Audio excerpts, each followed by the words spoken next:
Welcome to No Compromises, a peek into the mind of two old web devs who have seen some things. This is Joel. And this is Aaron.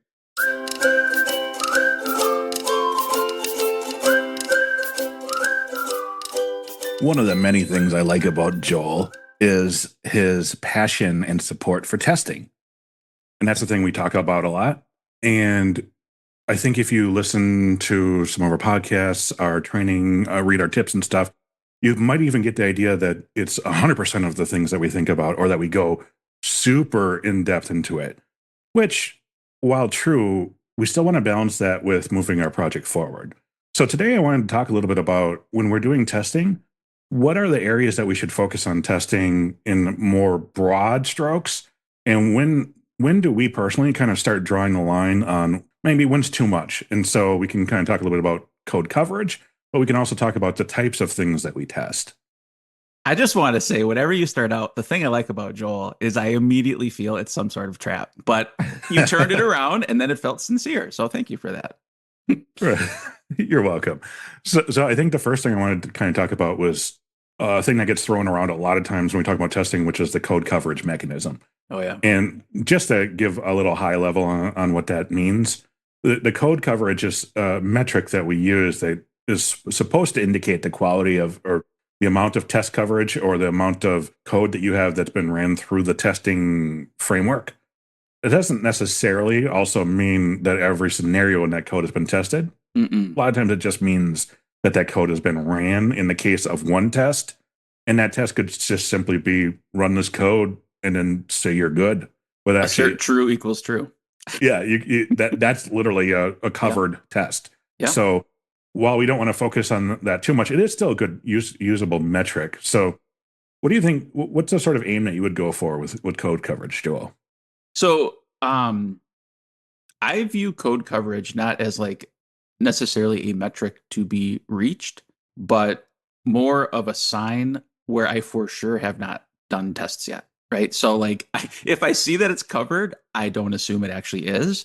But if I see it's not covered, I can trust that. So like when we're adding test coverage, like a project we joined, and maybe that's what they want us to help with, it's really useful guide for that. Is like, oh, like this whole folder of controllers doesn't have a single feature test touching it. So I know I have some work to do there. But that's kind of how I look at it, is more like, what haven't I done? And I trust it less for like what has been done.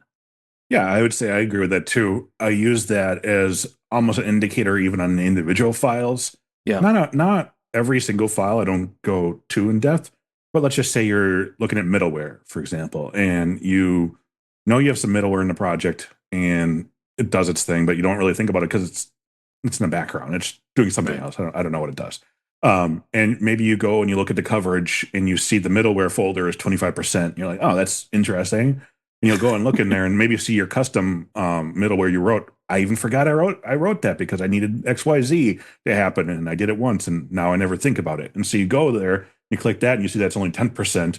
And you see that maybe because you've forgotten about that code that you wrote so long ago, and since it's in a sort of a far off place, it's not really right in the middle of your brain. You see that you've only written a happy path and that you're not really testing anything in that code. And so I use it, like you said, kind of as a pointer on where are some of the things I'm missing.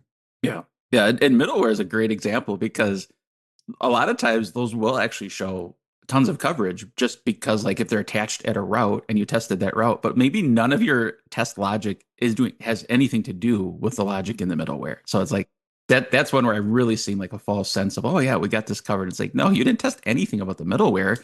You just happened to call a feature that used the middleware. So, but I like when you said happy path, the thing I visualized in my head was like literally conditional blocks of code, an if else somewhere in there, and or like a try catch or something like that, where it went down one path, but like there was other paths that if you look at the line level coverage shows nothing hit that. So like, again, that's another great signal. Like I got to jump in and write something to at least hit that path.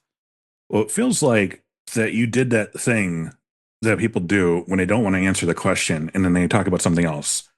What is I don't know what you're talking about. What's the code coverage percentage that you aim for? Oh, I don't have one. Like I will say Like for the project as a whole, or like folder by folder? I don't know. I'm just leaving it open for you.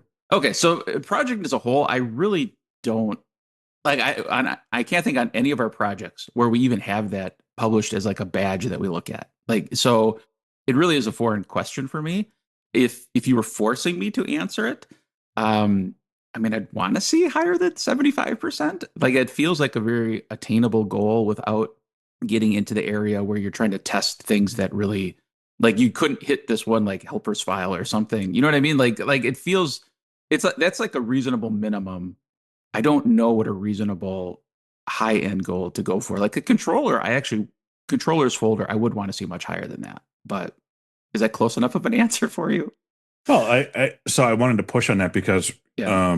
you got to remember that there's different audience has different requirements. So even though we know that it's that number isn't necessarily important, Yeah. there are programmers I'm sure that listen that are in a corporate setting that they have to have a metric. Okay. And so sometimes you just have the metric. And so I'm going to answer that question from my experience working Please. for big box programmer.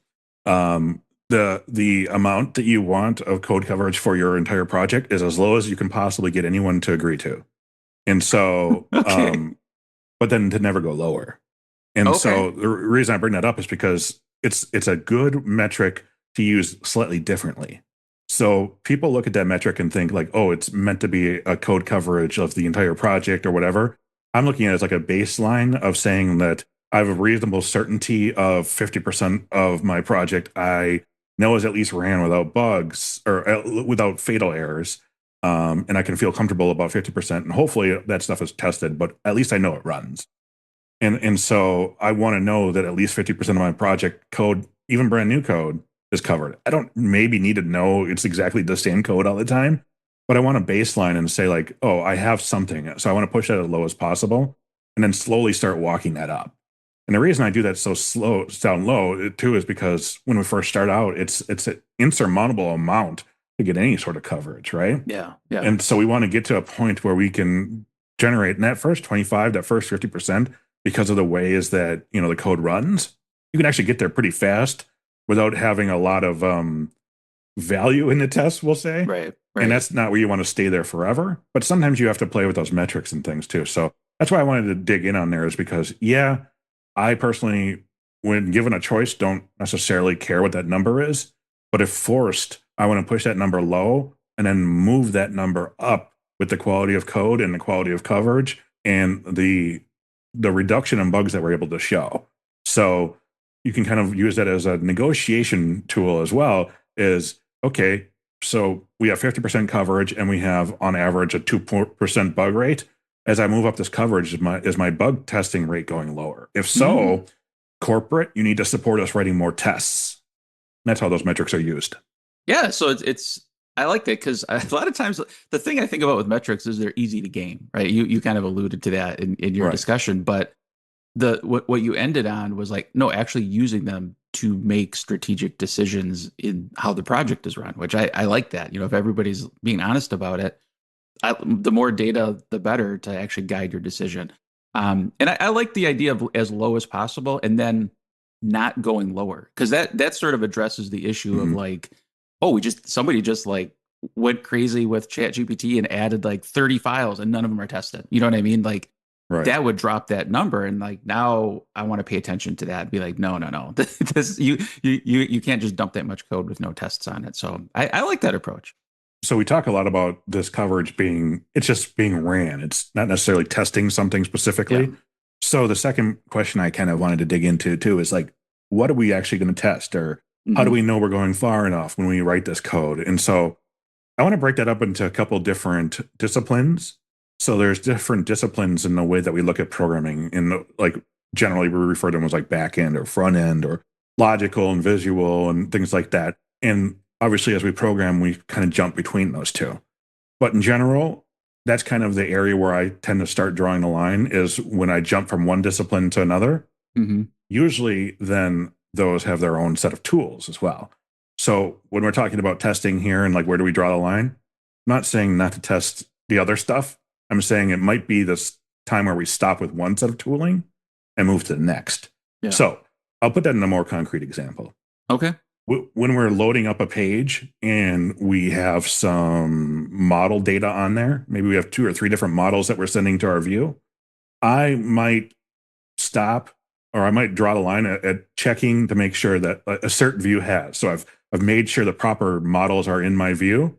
They've passed the blade, but then I don't maybe test that it's showing the person's name on the screen, or if it's like a user model, or I don't necessarily show the location, like a address field. Right. I might check those if that's important. But another thing is I might just leave that to a different testing tool too, because logically I want to kind of draw the line between what is some sort of logical testing I can do in PHP, what is more visual testing. Hmm. Yeah, and I agree with that demarcation. And I would say like I know for us on our projects where we might assert something was shown is if there's logic around it. Like if Mhm. this Boolean flag is set to true, then show the person's billing address or whatever. Right. We might test that with the tools that Live or Laravel Blade Right. helpers give us. But in general practice, like if we're just echoing out 5 fields on a model, we're not going to try to do that from Laravel. And of course, there is Desk and there's tools like that too. Yeah. But even so that those tools are in our Laravel project, I still consider them a separate discipline in a way. Yes, I mean, I'm using I do. PHP to write them, but the way I'm testing things in there is different than the way I logically think about testing stuff with my PHP and PHP unit or past tests. For sure. Yeah, I agree. It's a nice convenience, but it's kind of covering over the fact that this is a totally different way of testing. It's just trying to make it accessible to the dev that only wants to be in PHP land. So we have to kind of make sure that we draw the proper line too, of saying like, I know this is code coverage, so I know it's ran, so I don't have to do anything else. No. Well, then I need to address all the logical things that have happened here. I need to check all my session data. I need to look at the view. I need to inspect the HTML. Well, no, that's too far. There's a little bit of middle area there. It's like, did there something logically? Have we presented the proper information? Did logical steps happen on the back end? And then are there other things that are happening that are logical based that we are in control of from Blade or from PHP? So sure, test those. But if it's something like JavaScript functionality or something like that, reach for something like Cypress or Dusk or something like that, and do those tests separately. And that's a different type of, like I said, discipline, different type of scenario. It Yeah, doesn't necessarily count for my coverage in my book. I agree.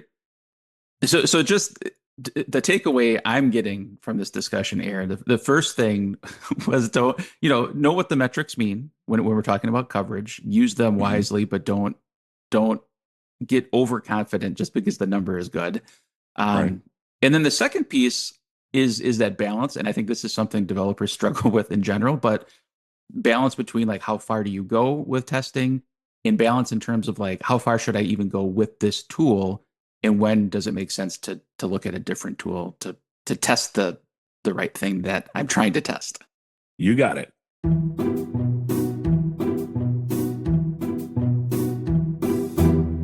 I know we've talked about other things that make us awkward and anxious in the real world, like, when you don't buy anything at the store and then you leave and you go through the scanners and you're like, I know I haven't stolen something, but have I? And that sort of thing. But the other thing that I don't understand, if I feel like I'm not the only person who has this problem, but I don't understand why it happens then, is if you pay something with cash. First of all, I don't know if everyone knows what cash is. That's physical money. People use that anymore. I But saw that in if a you museum, I think. if you pay with cash and the change is dollar or bills and coins, Hmm. that they hand it back to you with the paper at the bottom and the coins on top, open, and then it's like, thank you, goodbye, please leave. I'm sitting here like with my wallet in one hand, a thing of money balancing precariously in the other, and then like this pressure to leave. Like, hold on a second, and then why? Like, why don't you give me the coins first so it goes in my hand? And at least I can grab this angrily as I try to run away and get my groceries. But no, like, and then when it's on top, you have to kind of be careful. So if you close Hmm. your hand on it, they could slide out sideways. So then you have to hold your hand up and maybe tilt them so the coins go in the other hand. But wait, that's where my wallet is right now, and coins aren't where my wallet goes. So, or I got to put those some. So put the wallet on there. Oh. You're stressing me out, man. Sorry, do you know what I'm talking about or no? I do. Like I don't use a lot of cash, and I was just saying, first of all, you brought this problem on yourself by using cash, but I can relate. And like the more you explained it, I'm like, oh yeah, I hate that. Yeah, that's been the best part about using electronic payments Hmm. is not that.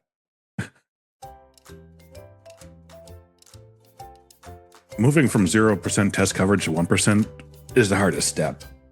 So it's something we can help you with. We've helped other companies do this. Give us a call. Head to our website, nocompromises.io, and the book a call link is right there.